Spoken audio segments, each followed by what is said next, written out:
Well, hello, Sasha Black. Hello, darling. How are you? I'm good. We were just chit-chatting off the air about some things that probably shouldn't be chit-chatted about yet. People will know it. No, no. And I was accidentally Exciting recording. things. So Yes. we were just having a little bit of a heart attack. Things Yeah, that you we've could we've probably had to get in restart. trouble for Yeah, if we yeah. like not. Yeah, things that are probably, like one of those NDAs that's just assumed kind of thing. How are you? I'm I'm I think I'm good. I think I'm good. I've had a real mental roller coaster of a month. I have written 69,000 words of architecting. Yeah. Yay! Yeah. My first draft, I suspect, is going to be hovering between 80 and 85. Oh my So I'm gosh, you're almost so there close. by Sunday. I'm hoping by Sunday I'll have finished drafting because I'm going to work this Wow. weekend to try and get it done. So that's one thing. Then, like this whole month, I have struggled with thinking that it was shit. um, that I just couldn't write romance. It wasn't deep enough. I think it's because I started with a killer plot twist for the vampire ones, and I knew I wasn't gonna Wow. get to that payoff for three books. And so the amount of seeding in that I did was like people that go back and reread it are like, wow, like I knew it was a good book. And this book, I just feel like I wish I'd had a little bit more time for it to stew. And the irony is it's had a year, and that's longer than I'd give any other book because, I knew I was going to write this last year, and then like I set up a warehouse and did a massive fucking Kickstarter that took up loads of time and just Hmm. didn't anticipate like not having it as the forefront. Anyway, but also the other thing is like it has been a real reminder to me that everything is mindset because I went to the gym and I had a PT session and I got a PB deadlift and I left and I Personal was like, best yeah, yeah, for those of you not in the lingo. Wow. yeah, yeah. And I left the gym and I was like, yeah, I can write well good books.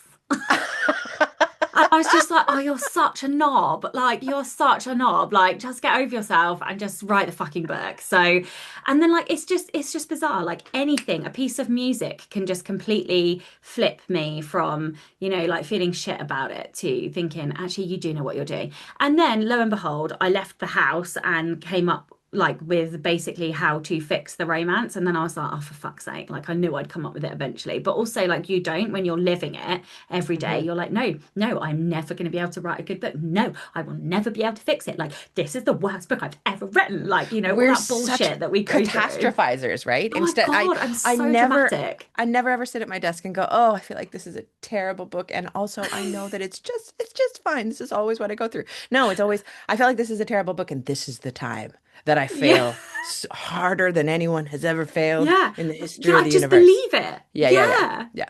Like I You go really all the do way there. genuinely believe my own bullshit. Like and this is like what the 23rd, 24th book I've Mhm. written. Like why are you still believing your own bullshit? And you would know to tell anybody else that your voice is your voice is your voice. Even if you never fell in love with that book, your readers would not be able to know. They can't tell because your voice is your voice is your voice. And and but we can't tell ourselves these things. We So can't. the other thing that affected that is Hmm. the thing that we can't talk about. So basically, I will allude to it. So Yes. there is currently an offer on the table for something that is larger than anything I could have possibly imagined to be on the table. And it's not like some of the wild things that you've heard, but it's really fucking big for me. And it, I didn't sleep Oh for two no. nights. Yeah, literally didn't sleep No. for two nights because I was like, well, that's it. I can't possibly do X that's worthy enough of this thing that I'm being offered. Oh, And I uh-huh. fucking spiraled Well, I hadn't actually hard. put that together, and I don't think it will break any confidentiality to say that it does relate to the book that you're writing. So, oh my God, no pressure. The Yeah, book is right? not, you haven't even written the ending. yet. Well, I have now. I wrote that today because I was like, I think I need to write the ending. So I wrote the ending and now I've got to smush the pieces together. But yeah, I hadn't at the time written the ending. And I was like, this is not like, I was like, this book is not You would not that. have if the book was done, if you were like by the end of the second draft or whatever, you wouldn't have lost sleep. You would have been just like, yeah, fuck yeah, yeah, great. Yeah, well, it's funny But because I was yeah. saying if this offer had come in for the vampire books, I'd have been like, yeah, it's worth that and the rest. Do you know what I mean? But like because it wasn't done, because Yeah. like I always say this about my writing, like as soon as I send something to the editor, it's dead to me. Like, but up until that moment, it is. I am so fucking precious, and like really petty precious over it. Like, I will be the queen of dramatic over this book until. But then that's it. The second I send it to the editor, it's done. It's out. It's a product. It's no longer mine. I'm no longer precious. Like, I don't give a shit. Like, I will market that motherfucker. Like, Yeah. to Yeah, the yeah. nth degree. But this has been so. My biggest lesson this month is that I will never ever announce another book until it's drafted. My team are not happy, but it's tough. Like they've all like agreed that it's been too tough mentally on me to Yeah. write this in public. So like I always used to really like sharing word counts like on Hmm. Instagram and stuff. And Hmm. I haven't been able to do that because I felt too much pressure. Whereas Hmm. if people don't know what I'm writing, then I can share it because they haven't, Hmm. they're not invested. There are, I mean, we have like, I don't even know, over 750 physical pre-orders just to ship from the warehouse, and we're still 3 or 4 months out. Like that, that's without Amazon pre-orders. Like it's just like the The pressure stress with just this. like made my stomach hurt. Oh my God. Yeah. And like, look, I know people get thousands of pre-orders and stuff. So like, you know, it's what one person's stress is, nothing to other people. But It's not this even the number is, of pre-orders. It's the fact that people are thinking about a book that is not doesn't quite exist yet. Yeah. yeah, yeah. And because I hadn't got my mind to the point of thinking what I was writing was good, right? And that was the problem for competition and significance. So this Hmm. has been a real month of lessons and a real month of like,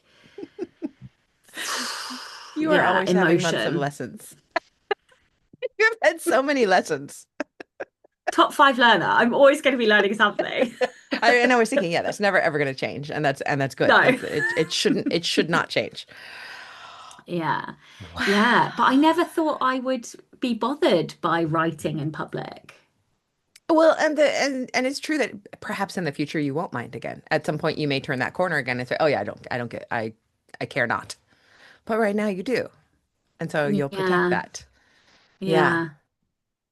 The other thing that I have learned, um, so do you recall I wrote what was supposed to be a novella? No, yeah, supposed to be a short Yeah, yeah. story and ended Hmm. up a novel. It ended up at 50K. So this here it's I've just got the proofs literally this week.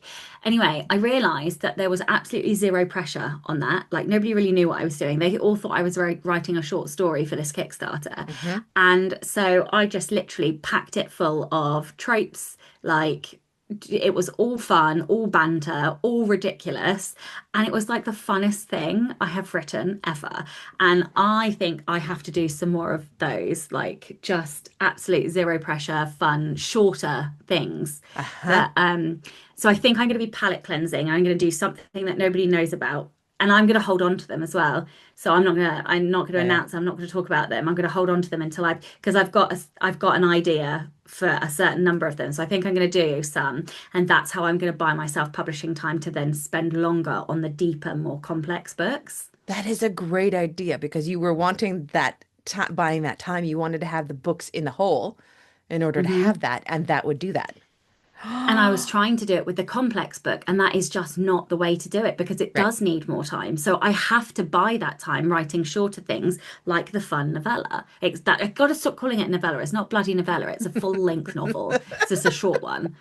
Like loads of people publish 50K books and call them novels, Yeah, right? yeah. Or even 40K, I've seen. Yeah. Yeah, Yeah.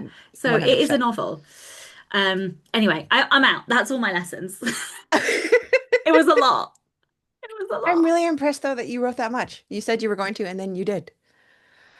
Yeah. Oh, had I not started last time we spoke? No, I think you had not. I think maybe you had a few words on the page, but not very much. And that because when I asked you what you were going to do, you said, I'm gonna have written this book. And I remember going, ah, yikes. Yeah.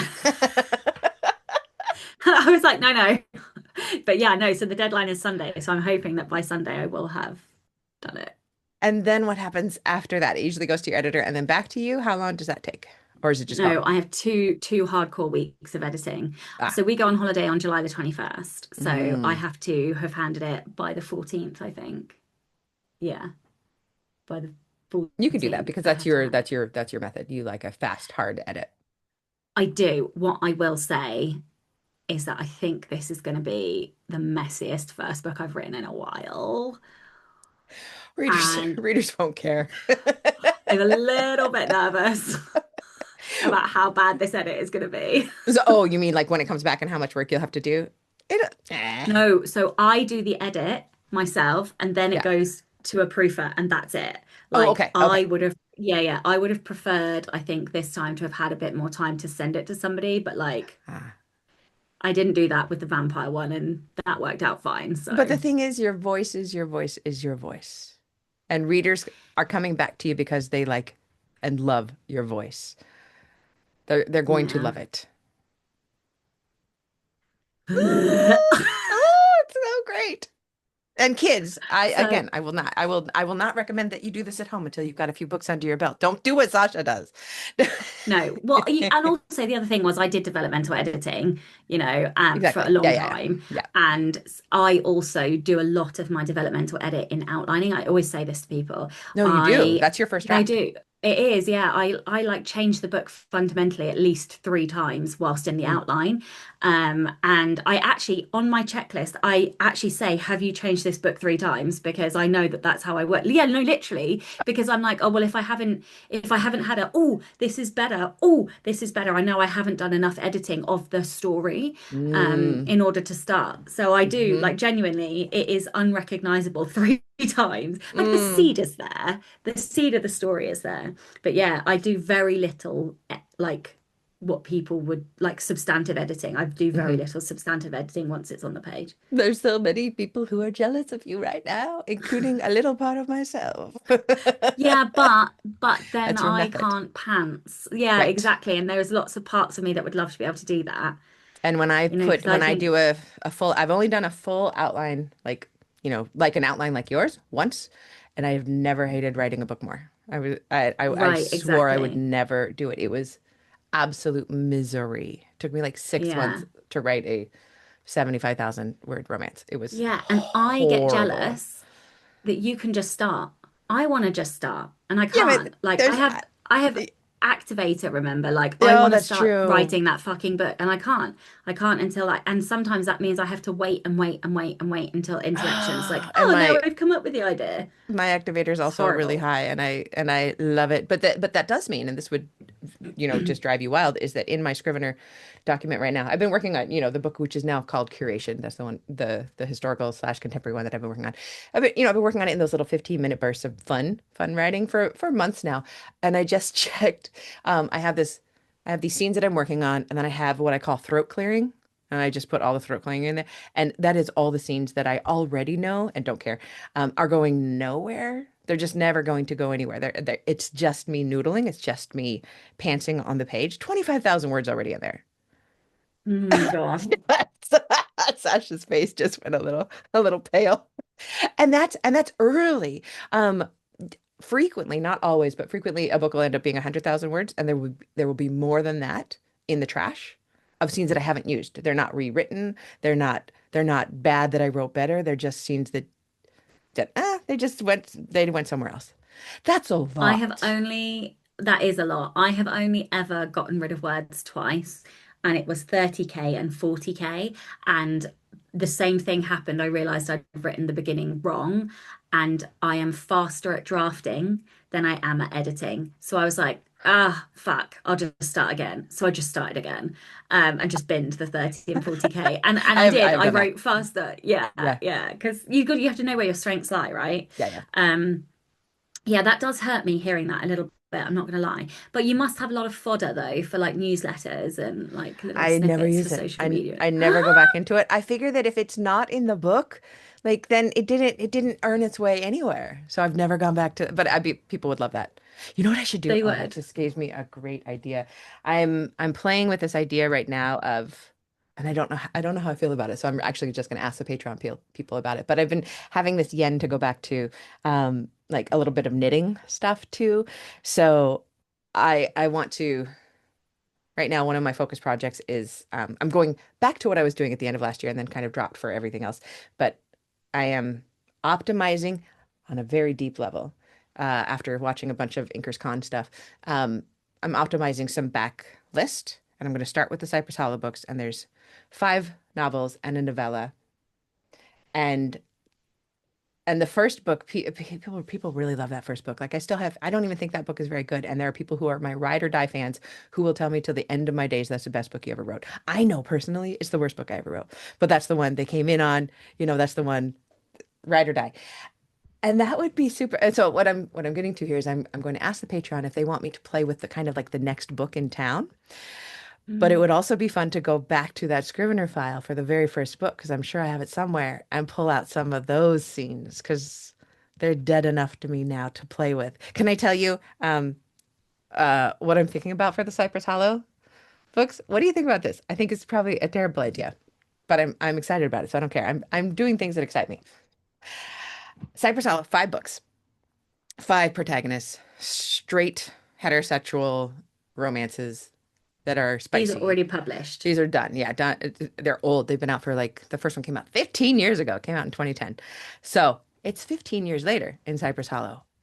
And I don't want to write romance. What if I wrote a straight up women's fiction, Leanne Moriarty style, about like the first 3 women? I think points of view is too many to have, but the first 3 women, Abigail, Fiona, no, Lucy and Cora, and like what kind of secret have they uncovered and secrets of the town, and like this person's maybe I'll kill off one of the husbands, he's dying, maybe this person has realized that she's a lesbian and has to I could really wreck romance, but it would be so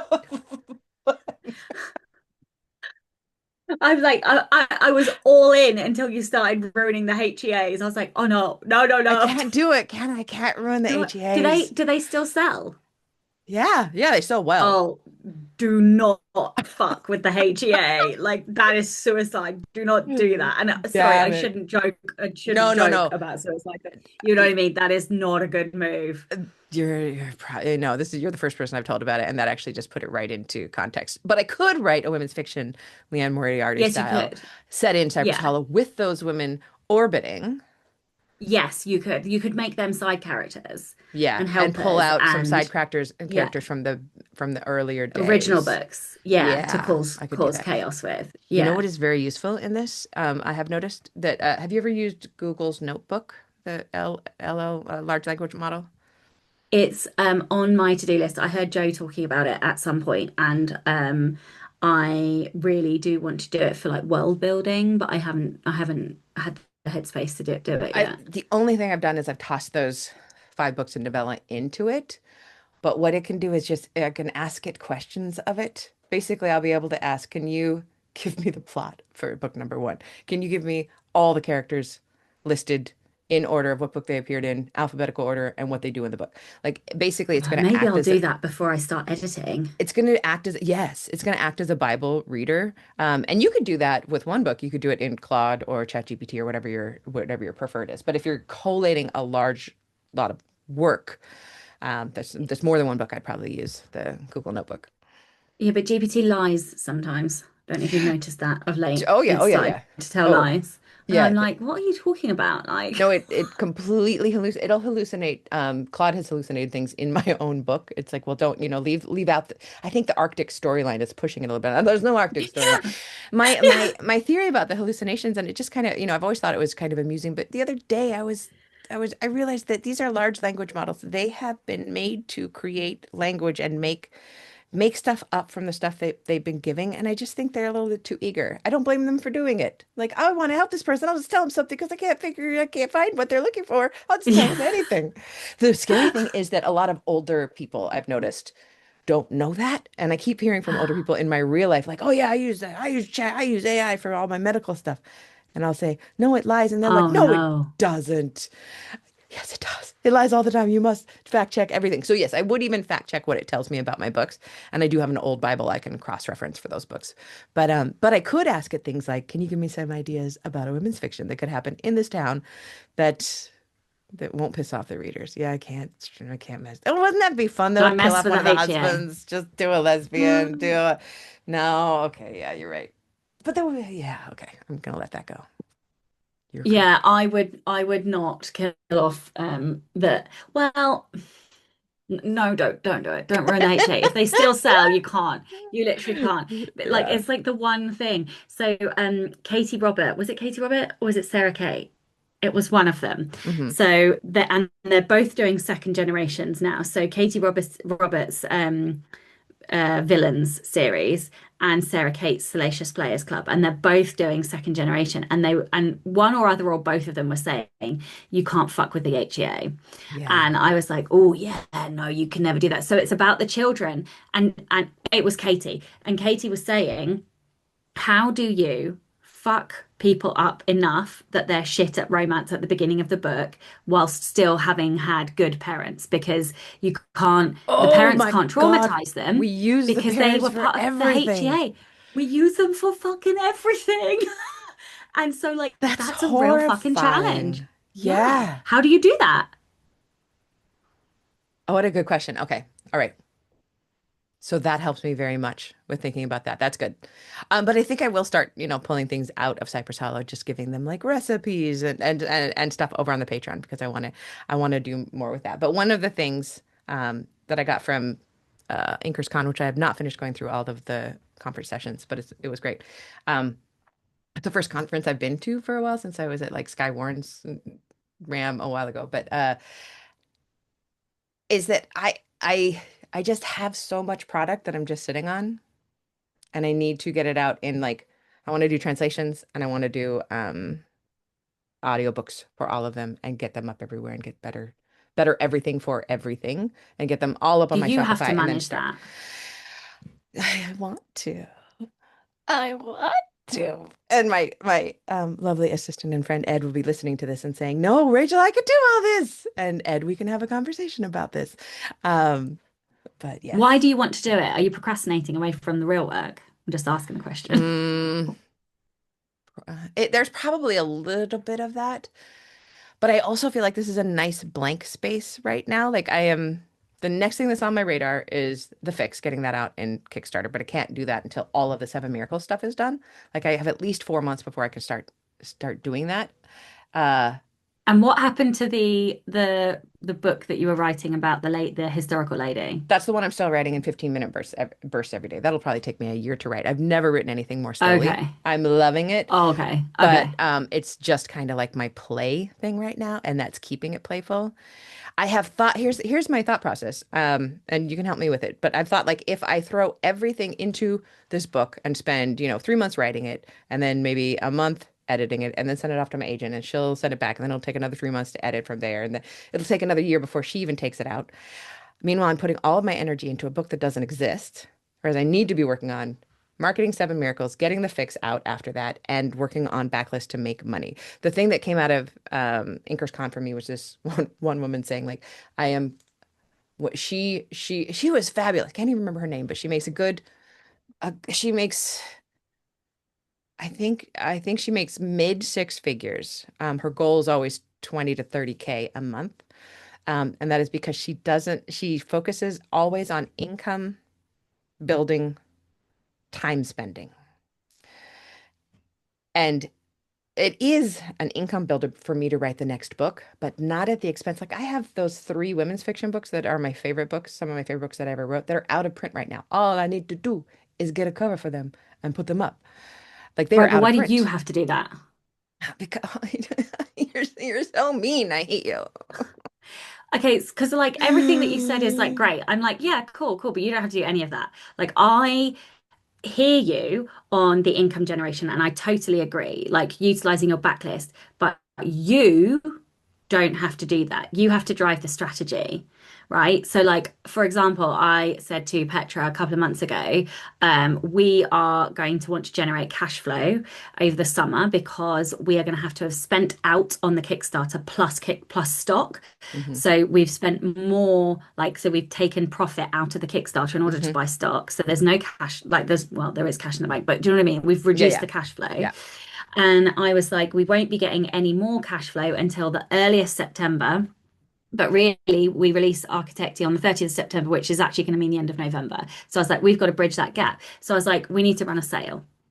And then she was like, okay, cool. Why don't we put stuff up for pre-order, like physical products and merch, because that brings cash in, and then it's for products we know that's on the way. So then we hold the cash, we don't touch the cash, but then we know that if there was an emergency, that cash was in the bank. I haven't had to do any of that. Like I was like, yeah, let's run a sale. So I tell the team, and then the team go and make the social media posts. The team go and put the sale on the website. They put all the settings in, so it all goes automatically. I do nothing. I sit here and write the book. Like your job is to write the next book and to guide the strategy of, whatever it is you want to do. I'm Eh, sorry. That, that. Also, I don't quite have the cash flow to pay for all of that help that it would take. Maybe not all of it, but more than what you are at the minute, Yeah. right? Like Yeah. Well, because and right now I'm because utilizing Ed. Ed is doing like, stuff that he's creating for himself to do because I'm not giving him anything to do right. So the because he's minute lovely. because you're saying you can't do that, but actually the minute Ed puts a sale on your website and starts promoting it, he's already paying for himself. Hmm.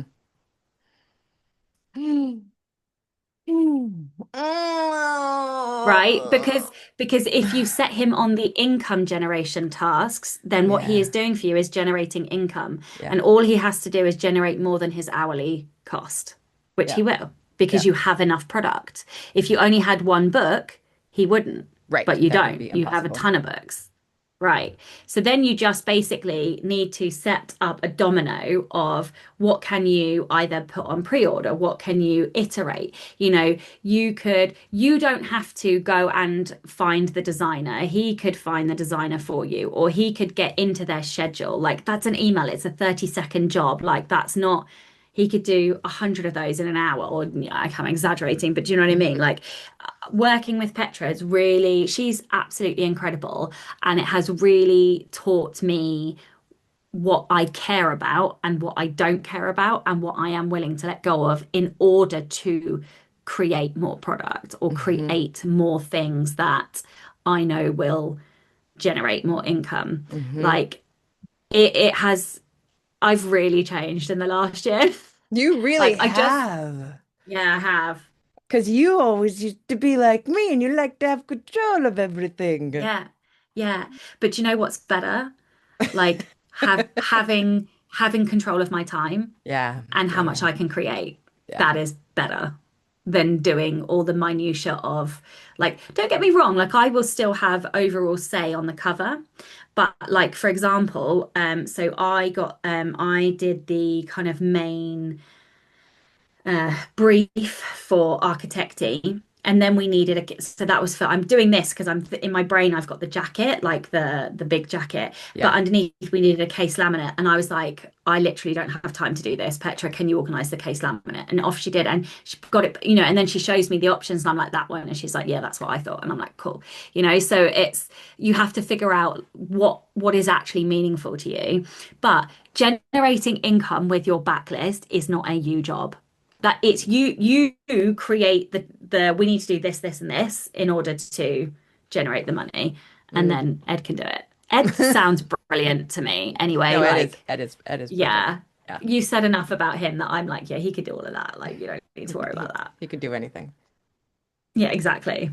And you know it. You fucking know it as well. You're just sticking your feet in the or head in the sand or whatever it is. Yeah. Anyway, I'll stop bullying you now. I love it. I love it. Thank you for that. That is exactly what I needed to hear. So that is what I'm doing. That is where I have been. What else have I been doing? I can't remember. I feel like I've been So getting a lot done. writing, Oh, I know what I did. I yeah. I wrote myself, and I talked about this on the podcast that went out today, but I wrote myself a contract.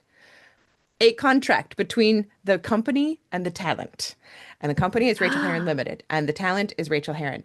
Because here's the thing, and sorry for people who have to hear this twice, but so Lala was gone for 2 weeks. She had to go to Idaho emergency basis, take care of her dad, who's doing okay, but she just got back last night. But while she was gone, I noticed that I worked differently. I was working a little bit smoother and more easily. I was spending more time like thinking and dreaming and doing the writerly stuff, and then I wouldn't get to the desk until 10, and I took a day off to go hang out with a friend, and I was just easier on myself, and I was like, well, why is Lala so mean? I gotta like work hard while Lala's around. And of course I realized I'm not working hard when Lala's around. I've always felt like I have to prove my worthiness to someone, anyone. I would work the same. I would still get to the desk and work hard, 8 hours if anyone could see me, if I was observed by anyone. So of course, then that's about me and my worthiness. And so the friend I was talking to about this, she was angry about it. She's like, you need to make yourself a contract. So I did. And the contract basically takes care of me, the talent. It allows me to have vacation time and to have sick time that is built in, and I just get to take it when I want it. It asks me to do 3 hours of deep work, which is about all I can do, like of the deep, like generating work. But it means that I need to be at my desk between 10 and 4:30. I've only hit that like once since I made the contract, but I'm getting closer to it. And it just feels like this beautiful beautiful way for me to take myself more seriously and less seriously at the same time. Does that make sense? Yeah, it really does. Like I was listening and I was like, oh my God, there are bits and pieces of this that I love. And there are also bits of me that are like, "No," because nobody can tell me what to do, not even me. And and for people who might have more of that persistent demand, what is it? PDA, persistent demand for autonomy, persistent demand for autonomy, which I might see. Yeah. It used to be called the other Demand one. avoidance. Yeah, it used to be called persistent demand avoidance, and now they're saying demand for authority. But it might be a little bit nicer to say. But I actually don't have that. I have a persistent demand for acquiescence. If somebody tells me to do something, I'll just do it. I will just hop to. I'm a perfect soldier. I There was a while long ago when I was struggling actually to write. I queued up an ALEXA. I won't say it to trigger people, but I queued up a whole ALEXA schedule, and I would say, ALEXA, tell me to write. And she would say, write for 30 minutes, go. And then after 30 minutes, she'd say, it's time for a 5 minute break. And I would stop writing, I'd get around, and then she'd say, it's time to write. And then I would sit down and do it. A robot could tell me what Do to do, you and I will do it. do you have significance as well as I have competition? no significance. Okay, so you only have So low. competition. Because so the But my interesting thing for competition is me, only like 9. It's pretty low. Still top 10, that's but not that low. You are top 10 yeah. competition. For somebody who's like bottom five competition, that's Okay. real But high. in my head, I am competing to be this is where my worthiness shit comes in. I am competing to be the goodest girl, the best girl. I will always be the best girl. And just to go I real want to deep be for the a second. baddest. Angel and the Devil. That's what we should have called our show. The Yeah. Angel and the We're Devil. not talking about kink though, But okay? but in that place, I'll join with the devil. But if we're gonna like go deep for a second, I'm taking this like really amazing class from Sarah Baldwin, and it's about the autonomic nervous system, and it's this big long course that I'm taking, and they're talking about your core wounds, all the stuff that we do with our characters, right? And I always bump up against like, why do I not feel worthy? Why do I feel like I have to get everything right? Why do I feel like I have to be perfect? I had loving parents, but then I realized that even loving parents, my loving parents, would always praise me so much when I did great, when I did something great. They would tell me how wonderful I was. And somewhere in along there, I got from that if you're not perfect, if you're not wonderful all the time, then you're actually bad. And they never said that, and I bet they never thought it. But in my head, if I'm not doing everything perfectly, then I must be bad, which is why I'm always trying to prove my worth to myself when observed by doing everything right. And I don't have to do everything right. I don't know. It's been kind of revelatory. Okay. So I'm going to reframe the badness about being watched for you Yeah, as please. somebody who has competition. Okay. As somebody who is a number one competition, there is never a time that I perform better than when being watched. Okay, see, I hadn't even thought about the competition in that. There is something to that And because that's why I asked. Yeah. this is So what I've always done with Lala, and it has always driven her crazy for the last, since we started working at home together since the pandemic, right? If we run into each other in the kitchen, okay, so say my contract says I don't start work until 10, right? But I started work today at 7 because we're chatting. So later on today, if I run into the kitchen, I will say something like, I started work at 7. I've been working 4.5 hours. I'm going to take a 30-minute break. And I want to, that's what I was really soul searching. Like, am I just being a dick? Like saying, I am better than you. I am working more. I am harder. I'm the hardest at work in this whole house. It's a tiny competition thing, I think. And I don't So want it to be that's so that. that's really interesting. Okay, so the reason that I brought up the when being watched is because what I have discovered is that Oh Right, the thing Oh that I yeah, I sprint love in Oh with Right. people. I love Yeah, so I've had to write this book without any sprinters. So it. it's been really tough for me. Yeah, so that has also contributed to the roller coaster this month because I've had no sprinters. But I have a really dear friend who is able to leave open, oh right, even during their working day, even though they're not writing. And every so often they will check in and then they'll message me going, "Why haven't you hit X number of words?" Or, That's all "Oh, you well done." need. That's all I need to know that Yeah. somebody's there. And so I will write more Yep. just knowing that somebody is watching. And so, but that's positive, right? That's not a Yep. negative. That is a positive framing of somebody watching you. So it doesn't necessarily mean that it's bad. No, I don't think Like, I agree with you. I don't think it's a bad thing. However, I have taken it to a toxic place for yes, yes, myself in yeah, that I yeah, can't even take a day off without lambasting myself all day long. And this was a really exciting thing about the contract is that, my friend said, if you get 5 weeks of leave a year and you just want to take a day off, that's a personal day. That's what people do in the business environment. They take a personal day, they take a mental health day, and you can mark it off on your spreadsheet. This comes out of my leave, and then you have no guilt. So I think I really want to lead into this knowledge of myself being observed is hugely helpful. And that's why I love to write yeah, with other people. But yeah, also the knowledge about being observed it can be bad for me yes, sometimes. And yes, knowing the difference between those two times is yeah, important. yeah. I just didn't want you to feel like being watched all like 100% of Oh, I it was agree bad, right? completely. And also Yeah. trying to restrict my time at work is a little bit better for me too because I always work faster. I'm better. It's not like I will not do the work that I have to do. I will do probably more of it because I'm trying to limit it to 6 or 7 hours of work a day instead of 8, 9, 10, 11. Yeah, yeah, yeah. No, that's really interesting. We're in an interesting position now where I feel like Chloe works harder than me. Yeah. You're the talent. That's okay. Yeah, I That feel would like be she's really got a hard for really me. hard job. That would be really, Yeah. really hard for me. Yeah. I would have a hard time with that. I can feel that in my soul. If I got to do only what I liked and I was working less,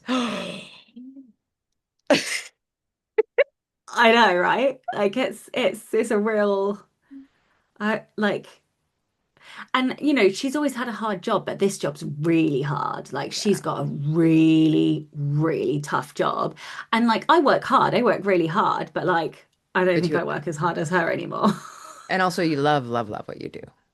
Like And I love what I do. this Yes, is your I passion. definitely, yeah. So I think I'm harboring some guilt Hmm. actually Hmm. about that, and I don't That think I is realized that until just this second. that's always been part of I've realized this week or these last 2 weeks that that's always been part of my working so hard is because I do have some guilt that I get to play all day that I get to do what I love. So Yeah, therefore I I think better she work loves hard her to earn job. it. Oh good. Good.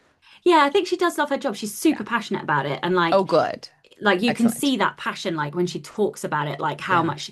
But like it's been like there's been a lot of like people problems, and the hours have been really long, and then she's got a really long commute, and then there's like they've got like when they go through like restructures and stuff. So it's just been really tough mentally. But like she does love her job, but it is different, I think, when you work for somebody else. Like I don't know. Well, yeah, I don't know. Like it's interesting, isn't it? Because I was about to say that you don't break yourself as much for others as you do for yourself. Like if you wait, but I don't think that's true. I think she does break herself more than I maybe do now. I always broke myself more for others. because I Yeah. had the kind of job where I would have to work 18-hour shifts on Yeah. mandatory overtime and have a 6 hours off and go back for another 18. Like, and I would always do it because that was what I wouldn't create Yeah. waves, you know. Yeah.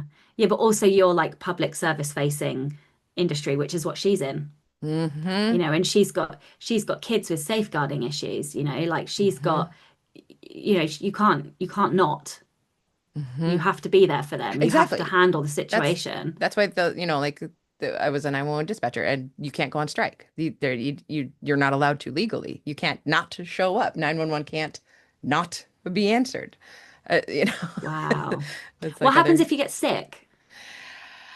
That was a really hard thing, and I would get migraines and stuff. The guilt was overwhelming because if you're that's why you'd end up working an 18 because if you're on a 12-hour shift, everybody's on 12 hours. But somebody calls off sick, then two people have to do 18s. One person has to stay an extra 6 hours, and another person mandated to come in an extra 6 hours early. So you really, I mean, I would work through migraines. I would work through we worked through everything because we didn't want to fuck over two people, so we never That's took breaks. There were no like lunch breaks. There were no breaks, even though they're legally mandated. But you didn't want to fuck over because if you took a break, everybody else is working way harder. So I spent 17 years not what taking happens if you breaks. needed a wee? Working. I mean, you would go to a wee, but honestly, like dudes who would go for a poo and take too long, that they got razzed. Because a man can take longer than a woman. Like you get your ass back in here. This was like Oh my monitored. God. I dreamed of a day that I could go to the bathroom without a pager on my hip. Like, because if you're in the bathroom doing something and you get paged, you have to stop what you're doing and run back to the room because something's happening and you need to just jump in and help. I dreamed of the day. I think my tiny little brain has just blown. All right. Well, thank you for this chat. Yeah. This is wonderful. Yeah. What do you Yeah. want to do by the time we talk next? Your book will be done and off, and you'll be My on holiday. Yeah, I'm going to be on. Well, I will What? act. So actually, we need to talk. We actually might need to meet sooner, and then Okay. because Yeah. I will be After your away book. at the Yeah. end of the month. Yeah, I will Yeah. be on holiday at the end of next Where are month. you going? Egypt, as long as we're allowed to go to Egypt. Yeah. Yeah, we're going to Egypt. I mean, I think we When? are. Like I've checked the Foreign Office, and I keep checking, and Yeah. at the Yeah. moment, it's still fine where we're going. Good. Um, Oh, that's but yeah, exciting. hopefully. Yeah, Oh, yeah. and you What have What about family you? there, right? Or is this just a No, holiday? I actually have family in Israel. Um, Yeah, yeah. Yeah, yeah, we won't talk about that on here. No. Uh, yeah, so no, it's Israel, Egypt that we're going to. Like really, this is the first holiday ever. Oh no, our honeymoon, we had a five-star hotel. But other than our honeymoon, we have never been to a five-star hotel. So this is going to Oh. be like a really lush, like luxurious, indulgent 2 weeks. Yes. And it's all three of you? Yeah. Yeah. And it's all three of us. Yeah. Oh, how Yeah. wonderful. Oh, that's going to be Yeah, much fantastic. needed holiday actually for Yeah. all of us. Yeah. How Yay. about you? Um, I don't have, oh, I will have opened the 90 Days to Done classes, which I'm going to be teaching starting in August. I'm doing a little webinar workshop called Beyond Affirmations. I will have done that. And just kind of some thought work and some body work around writing. And I'll be I writing did and I'll listen to see. that somatic podcast, by the way. Oh, what did you think? I thought It's it was called You Make interesting. Sense. It's You Make Sense by Sarah Yeah. Baldwin. Yeah. Yeah. I listened to another one that was about the perfectionist, the doer. The Mm-hmm. yeah. Yeah, that's me for sure. I didn't quite understand what it was you were supposed to do to fix it all, though. Well, that's because it's really super simple and she kind of doesn't say it very clearly because she would like you to come into her classes. And I will just Yeah. tell you, if you want to fix the autonomic nervous system when it becomes reactive to something, there are very simple body things you can do, like bilateral tapping or bilateral walking, or there's some really simple breathing exercises, and they take like less than a minute or two to do, and then your body comes back into regulation, and then you can be the adult driving the car instead of that, in old child inner part driving the car. So if you ever want like a list of those things, I'll be happy to share them with you. But that's actually what I'm going to share in Beyond Affirmations is the simple, easy. This is not like you need to go to therapy and talk it all out. You could just do a couple of weird things and oh, suddenly you're okay again. Yeah. Mm. So Excellent. if you ever Excellent. want, if you Yeah. ever want Yeah. help with that, I can Thank help, you. even though I'm not an expert and I don't know what I'm doing. Actually, I do. I'm doing a lot of work. So yeah, that'll be it. Okay, my darling. Thank Amazing. you for All this. righty. All right, bye. Bye.